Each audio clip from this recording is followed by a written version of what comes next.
Hello everyone, আজি এটা বিশেষ আপডেট লৈ আইছো এটো চেনেলৰ জৰিয়তে সো আজিৰ যোনটো আপডেট আইছে Reliance Foundation স্কলাৰশ্বিপৰ ফালৰ পৰা আইছে যদি আপোনালোকে আন্ডাৰ গ্ৰেজুৱেট আৰু পোষ্ট গ্ৰেজুৱেট আৰু যোনটো ফাৰ্ষ্ট ইয়াৰ যোনটো এডমিশন প্ৰসিডিউৰ যোনটো হয় যেটো কমপ্লিট কৰিছে দেন আপোনালোকে যোনটো Reliance Foundationৰ যোনটো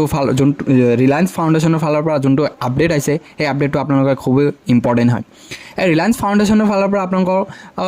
স্কলাৰশ্বিপ প্ৰভাইড কৰিব আপ টু 2 লাখ লৈকে যদি আপোনালোকে ফাৰ্ষ্ট ইয়াৰ আৰু সেকেন্ড ইয়াৰ বা পোষ্ট গ্ৰেজুৱেটৰ যোনটো ফাৰ্ষ্ট ইয়াৰ এডমিশন আৰু আন্ডাৰ গ্ৰেজুৱেটৰ যোনটো ফাৰ্ষ্ট ইয়াৰ এডমিশন যদি আপোনালোকে প্ৰসিডিউৰ যোনটো কমপ্লিট কৰিছে দেন আপোনালোকে 2 লাখ লৈকে আপোনালোকে স্কলাৰশ্বিপটো পাবলৈ সক্ষম হ'ব পাৰে সো আজিৰ ভিডিঅ'ত আপোনালোকক জনাম যে কেনেকৈ আপোনালোকে এপ্লিকেশন কৰিব আৰু কি প্ৰসিডিউৰ আছে এলিজিবিলিটি ক্ৰাইটেৰিয়া কি আছে হবিহেক আমি এইটো ভিডিঅ'ত হেকলৈকে জনাই থাকিম সো যদি এটো চেনেল নতুনকৈ আহিছে চেনেলটো সাবস্ক্ৰাইব কৰিব বেল আইকন টিপি অল কৰি দিব যাতে সকলো ধৰণৰ নটিফিকেশন ভিডিঅ' আপোনালোকে সোনকালে পাই যায় আৰু যোনটো ৱেবছাইটত আহিছো এইটো ৱেবছাইটত পাবলৈ হলে আপোনালোকে কি কৰিব ডেসক্ৰিপশনত লিংক আছে এই লিংকত ক্লিক কৰি কিনে আপোনালোকে ডাইৰেক্ট ৱেবছাইটত যাই কিনে এপ্লাই কৰিব পাৰিব সো প্ৰথমে আপোনালোকক জনাম যে এলিজিবিলিটি ক্ৰাইটেৰিয়া কি আছে তাৰ পিছত আপোনালোকক জনাম যে সিলেকশন প্ৰসিডিউৰ কি আছে প্ৰথমে আপোনালোকক জনাম যে এলিজিবিলিটি ক্ৰাইটেৰিয়া আপোনালোকে ইয়াতে ৰাখিছে BA resident Indian citizens হ'ব লাগিব আপোনালোকে ইন্ডিয়ান হ'ব লাগিব তাৰ পিছত আপোনালোকে 12 স্ট্যান্ডাৰ্ড মিনিমাম 60% হ'ব লাগিব তাৰ পিছত আপোনালোকে first year regular full time degree course যোনটো ফাৰ্ষ্ট ইয়াৰ পোষ্ট গ্ৰেজুৱেট বা আন্ডাৰ গ্ৰেজুৱেট যিকোনো হলে আপোনালোকে ফাৰ্ষ্ট ইয়াৰ যোনটো এডমিশনৰ যোনটো ৰেগুলাৰ কোৰ্স হয় এটো কমপ্লিট হ'ব লাগিব এনৰোল হ'ব লাগিব তাৰ পিছত আপোনালোকে ষ্টুডেন্ট হেভিং আপোনালোকে কি কৰিব লাগিব 15 লাখৰ ওপৰত যদি আপোনালোকৰ ইনকাম হয় তেন আপোনালোকে এলিজিবিলিটি নহয় আৰু 2 লাখৰ তলত হলে আপোনালোকে এপ্লাই কৰিব পাৰিব মানে 2 লাখৰ up to given preference up to given 2.5 লাখৰ ওপৰত যদি আপোনালোকে ফ্যামিলি ইনকাম আছে দেন আপোনালোকে এপ্লাই কৰিব পাৰিব আৰু যদি 15 লাখৰ ওপৰত যদি হয় তেন আপোনালোকে এলিজিবিলিটি নহয় তাৰ পিছত মেইন কথাটো হল যে এপ্টিটিউড টেষ্ট এটা হ'ব এটা এক্সাম হ'ব সেই এক্সামৰ দিয়াৰ পিছত আপোনালোকৰ 60টা মাল্টিপল চয়েস কোৱেশ্চন হ'ব 1 ঘণ্টা সময় দিব সো 1 ঘণ্টা সময়ত আপোনালোকে 60টা কোৱেশ্চন অ্যাটেম্প্ট কৰিব লাগিব তাৰ পিছত যদি আপোনালোকৰ যোনটো মেৰিট বেসিস হয় আৰু এটা ইম্পৰ্টেন্ট কথা হল এই স্কলাৰশ্বিপটো আপোনালোকক কমপ্লিটলি সিলেকশন প্ৰসিডিউৰ আপোনাক কি কৰা হ'ব মেৰিট বেসিস হ'ব যদি আপোনালোকে ভাল মাৰ্ক লৈ আহিছে দেন আপোনালোকে আপ টু 2 লাখ লৈকে আপোনালোকে পাব পাৰিব আৰু এটা মোস্ট ইম্পৰ্টেন্ট কথা হল যে এই স্কলাৰশ্বিপটো আপোনালোকক 5000 ষ্টুডেন্টক দিব 5000 ষ্টুডেন্টক দিব সো প্ৰথমে কি কৰিব এতিয়া সিলেকশন প্ৰসিডিউৰ কেনেকৈ আছে প্ৰথমে আপোনালোকে এপ্লিকেশন সাবমিট কৰিব লাগিব তাৰ পিছত ইয়াতে এপ্টিটিউড টেষ্টটো দিব লাগিব তাৰ পিছত আপোনালোকৰ ইনিশিয়াল সিলেকশন হ'ব তাৰ পিছত আপোনালোকে এনাউন্সমেন্ট কৰা হ'ব আপোনালোকক প্ৰথমে কৈ দিলো 5000 ষ্টুডেন্টক আপোনালোকক এনাউন্স কৰিব বা স্কলাৰশ্বিপ প্ৰভাইড কৰিব সো এখিনি আপোনালোকে এলিজিবিলিটি ক্ৰাইটেৰিয়া আৰু সিলেকশন প্ৰসিডিউৰ আপোনালোকে গম পালে এতিয়া আপোনালোকক জনাম যে কেনেকৈ আপোনালোকে ফৰ্মটো ফিল আপ কৰিব ফৰ্মটো ফিল আপ কৰিবলৈ হলে আপোনালোকে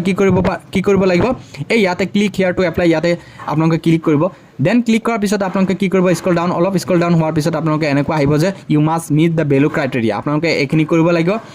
ইয়াতে বোৰ্ড লাইনত আছে 12th উইথ মিনিমাম 60% মাৰ্ক হ'ব লাগিব আপোনালোকে যদি 60% মাৰ্কৰ তলত আছে দেন আপোনালোকে এলিজিবিলিটি নহয় সো আপোনালোকে ভালকে কৈ দিছো যদি আপোনালোকে ভিডিঅ হেকলৈকে চাই কিনে আকৌ এলিজিবিলিটি ক্ৰাইটেৰিয়া নপৰে দেন ভিডিঅটো আপোনাৰ কাৰণে একেবাৰে অলাগতিয়াল হৈ যাব পৰিব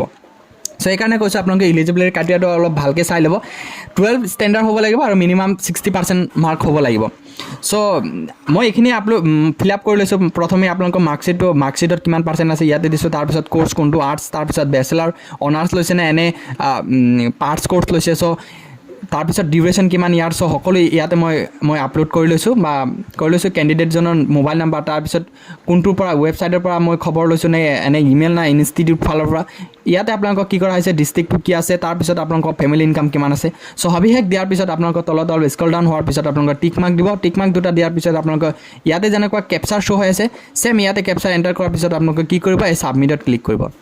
সো সাবমিটত ক্লিক কৰাৰ পিছত আপোনালোকৰ নতুন পেজত আপোনালোকক লোৱা হ'ব ইয়াতে আছে you are eligible for apply to scholarship and may be process to start the application please check your email for login instruction আপোনালোকক কৈছে যে যদি আপোনালোকৰ এলিজিবল হয় দেন আপোনালোকৰ এনেকুৱা আহিব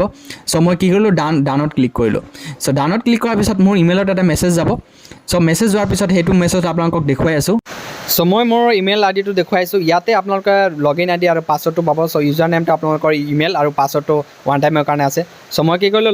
লগইন কৰাৰ পিছত ইয়াতে কি কৰিম আই এগ্ৰিত ক্লিক কৰিম সো আপোনালোকে আই এগ্ৰিত ক্লিক কৰিব আই এগ্ৰিত ক্লিক কৰাৰ পিছত আকৌ এটা OTP আপোনালোকৰ ইমেইল বা মোবাইলত এণ্টাৰ কৰা হ'ব। চ' ইমেইল আৰু মোবাইলত এণ্টাৰ কৰাৰ পিছত আপোনালোকে কি কৰিব, ছাবমিটত ক্লিক কৰিব। ছাবমিটত ক্লিক কৰাৰ পিছত আপোনালোকৰ যোনটো এপ্লিকেশ্যনৰ যোনটো মেইন ফৰ্ম, সেই মেইন ফৰ্মটো খোল খাব। চ' এই মেইন ফৰ্মটো আপোনালোকে ভালকৈ মনোযোগেৰে আপোনালোকে ফিল আপ কৰিব। তাৰপিছত আপোনালোকে ছাবমিট কৰিব বা নেক্সট ক্লিক কৰিব। চ' মই এইবোৰ দিয়াৰ পিছত মই আকৌ একাডেমিক ডিটেইলছ, নিজৰ পাৰ্চনেল ডিটেইলছবোৰ দিলোঁ। এতিয়া আমি কি কৰিম, একাডেমিক্স ডিটেইলছ দিম। একাডেমিক ডিটেইলছ দিয়াৰ পিছত মই কি কৰিম, ছেভ ক্লিক কৰিম। তাৰপিছত আকৌ যদি আকৌ কিবা